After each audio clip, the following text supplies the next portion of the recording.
नमस्कार दोस्तों, मेरा नाम है मनोज और आप देख रहे हैं रिजल्टपुर 91 चैनल। आज हम पढ़ेंगे उत्तर भारत का विशाल मैदान।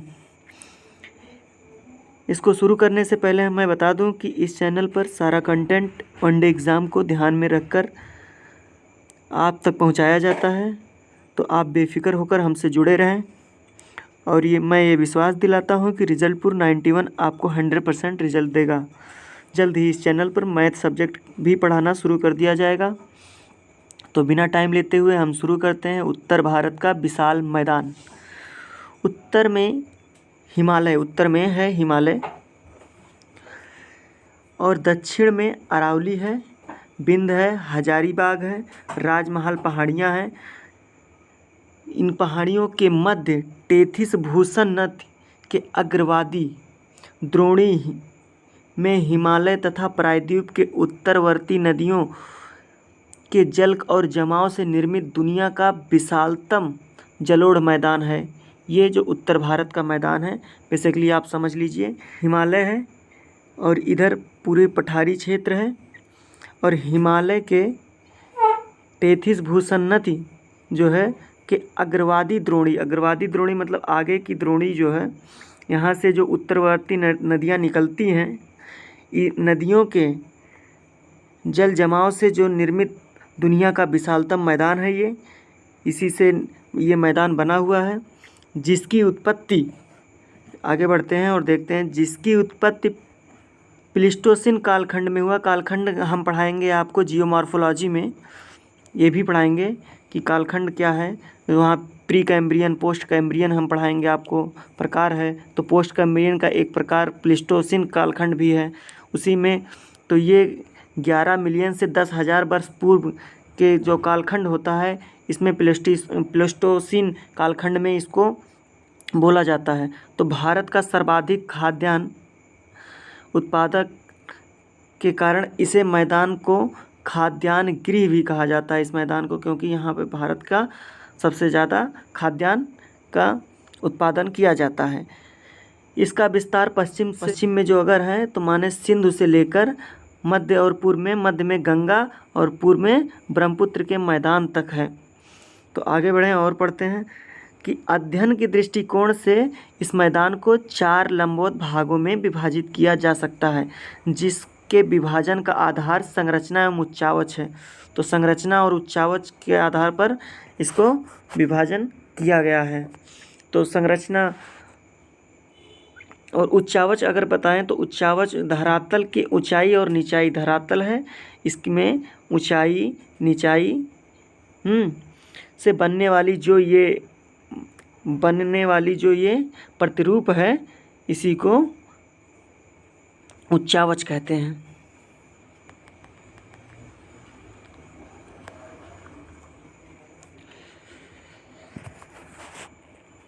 तो उच्चावच को अगर हम जानें तो उच्चावच को जान लीजिए। इसमें से कई लोग होंगे जो उच्चावच नहीं जानते होंगे। तो उच्चावच जो है ये बेसिकली है कि धरातल जो है, इसमें बनने वाले ऊंचाई और निचाई से बनने वाली जो प्रतिरूप होता है, उसी को हम उच्चावच कहते हैं। जैसे कहीं पर्वत है, कहीं पठार है, कहीं नदियाँ हैं, तो ये सारी जो स्ट्रक्चर बनता है, इसी को मिला के सब उच्चावच कहते हैं। तो संरचना उच्चावच के आधार पर इसको कितने भागों में बांटा गया है? तो 4 भागों में बांटा गया है। तो पहला क्या है? भाबर है, दूसरा तराई है और तीसरा खादर है। यहाँ पे खादर होगा, यहाँ मिसप्रिंटिंग हो गया है। और चौथा बांगर है। तो पहला भाबर, दूसरा तराई, तीसरा खादर और चौथा बांगर। पहला भाबर है। तो हिमालयी नदियाँ जो हैं वो शिवालिक के गिरपद में पहुँचते ही उनकी वेग में थोड़ी सी कमी आ जाती है। तो कमी से अपने साथ लाए गए जो बड़े बड़े कंकड़ पत्थर हैं, उनके अवसादों को शंखनुमा आकृति में जमा कर देते हैं। तो जो कंकड़ पत्थर वहाँ से तोड़ते फोड़ते नदियाँ निकाल के लेके आते हैं, तो उनको अवसादों के रूप में शंखनुमा आकृति में जमा कर देते हैं, शंखनुमा आकृति में जमा कर देते हैं, जिन्हें जलोढ़ शंकु कहते हैं। इस शंकु को क्या कहते हैं? तो जलोढ़ शंकु कहते हैं। तो इन शंकु को, ये शंकु है, शंख नहीं है, शंकु है, ये शंकु है। तो इन शंकु के संयुक्त होने से निर्मित शिवालिक के समानांतर मैदानी क्षेत्र भाबर कहलाता है। तो ये जो शिवालिक के समानांतर क्षेत्र निर्मित होता है ये भाबर कहलाता है। आगे हम स्ट्रक्चर में इसको आपको समझा देंगे, आपको अच्छे से समझ में आ जाएगा। आगे पढ़ते हैं। यह नदियाँ इन चट्टानों के नीचे से प्रवाहित होती हैं। इन चट्टानों के जो छोटे छोटे चट्टानें हैं इसी के नीचे से नदियाँ प्रवाहित होती हैं। तो इसलिए यह सतह पर दिखाई नहीं देते, केवल बड़ी नदियाँ ही सतह पर दिखाई देती है। सतह है, मिसप्रिंटिंग हो गई है आज थोड़ा ज़्यादा ही। छोटी नदियाँ यहाँ पे विलुप्त हो जाती हैं। और आगे बढ़ते हैं। सघन वनों से आच्छादित पारिस्थितिकीय दृष्टिकोण से अति महत्वपूर्ण यह मैदान कृषि के योग्य नहीं है। तो यहाँ पे कृषि नहीं होती है, यहाँ पे सघन वन पाए जाते हैं। तो अगला हम देखते हैं तराई। दूसरा तराई है। तराई का अर्थ होता है नम भूमि का क्षेत्र। तो ये नम भूमि का क्षेत्र है। भाभर के उपरांत नदियाँ पुनः अपनी बाहरी क्षेत्रों को जलोढ़ पंख के रूप में जमा कर स्वतः सतह में प्रकट हो जाती हैं। तो ये जलोढ़ पंख, ये आगे स्ट्रक्चर में दिखाएंगे। जलोढ़ पंख, जलोढ़ पंख, पंख मतलब कीचड़ होता है, जलोढ़ मतलब ये मृदा है। तो ये मृदा जो कीचड़ नुमा होती है उसी को जलोढ़ पंख कहते हैं। जलोढ़ पंख का यहाँ पे जब नदियाँ छोटे छोटे ये जो खंडहर हैं इनसे जब नीचे से होके निकलती हैं, विलुप्त होके जब बाहर आती हैं धरातल पे, तो ये फैल जाती हैं और इनसे कीचड़ का निर्माण हो जाता है जिसे पंख कहते हैं और इसी को जलोढ़ पंख कहते हैं। तो ये जलोढ़ पंख के समूहन से रेतीले दोमट मृदा युक्त यह भूक्षेत्र आरंभ में सघन वन आच्छादित था। पहले इसमें यहाँ पे सिर्फ वन ही वन थे, सघन वन आच्छादित था जैसे कि भाभर था। लेकिन यहाँ पे परंतु उच्च उर्वरता के कारण इसका अत्यधिक विनाश किया गया तथा अब गहन कृषि क्षेत्र है। अब ये गहन कृषि क्षेत्र है।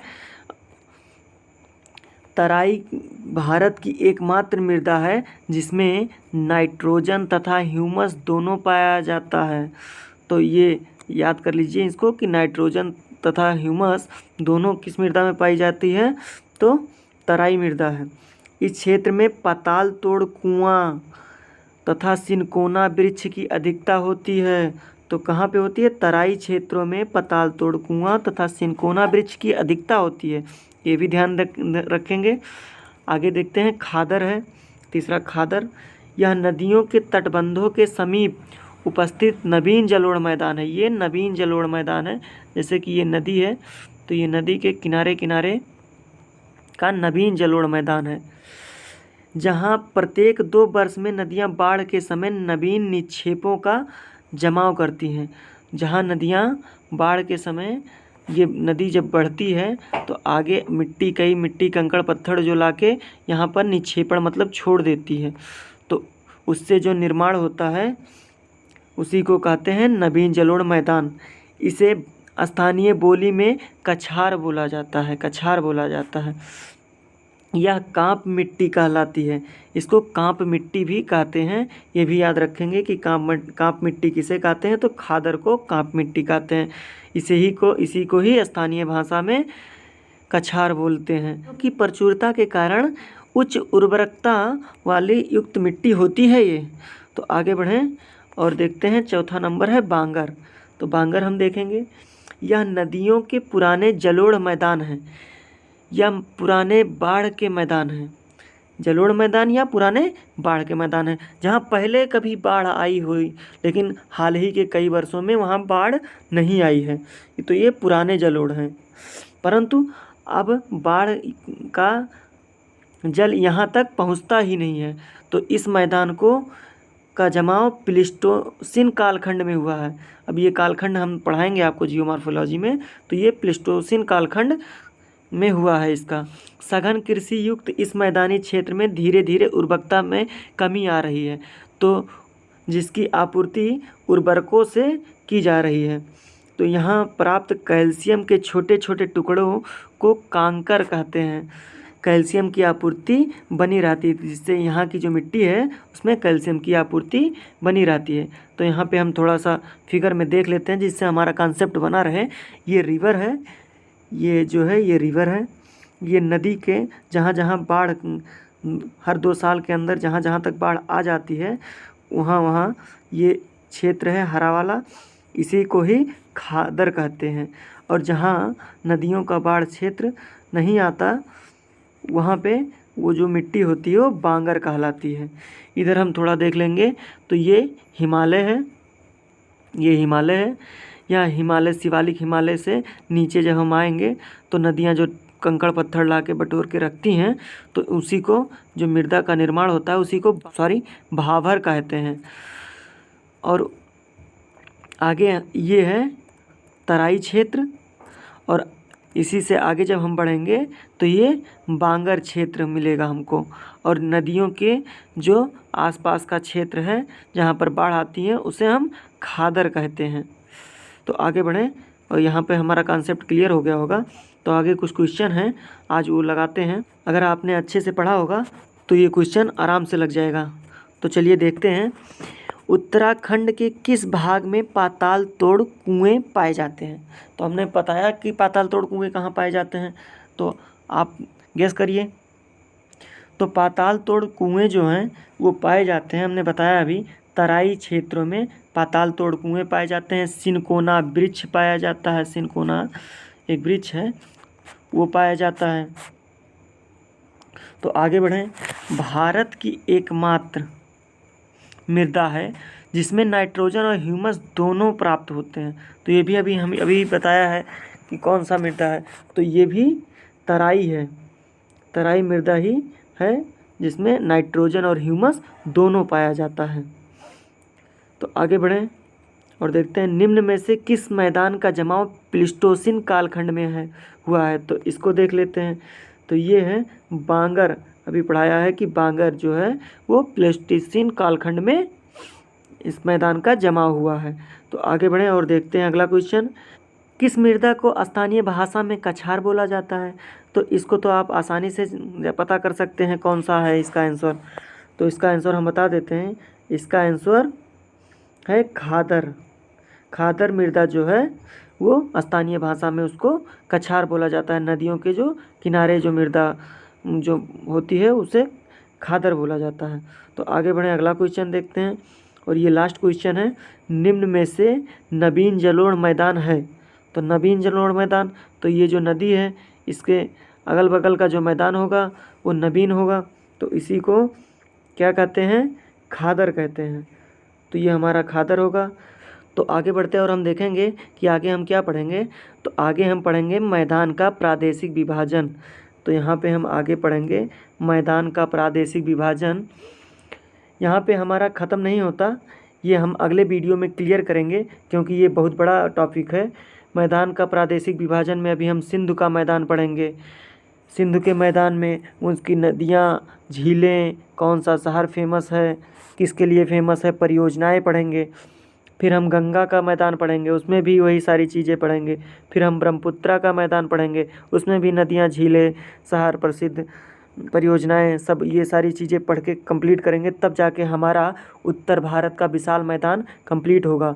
अभी तो हमारा इसमें ये सारी चीज़ें जितना हम पढ़ाए हैं ये तो ट्रेलर है, ये एक बेस है। अब इसी पे हमारी पूरी पिक्चर बनेगी जो अगले वीडियो में बनेगी। और अगला वीडियो बहुत इम्पॉर्टेंट है, उसको मत करिएगा, वो कल आएगा। तो चलिए, वीडियो देखने के लिए धन्यवाद। वीडियो को लाइक करें, चैनल को सब्सक्राइब करें। Thanks for watching.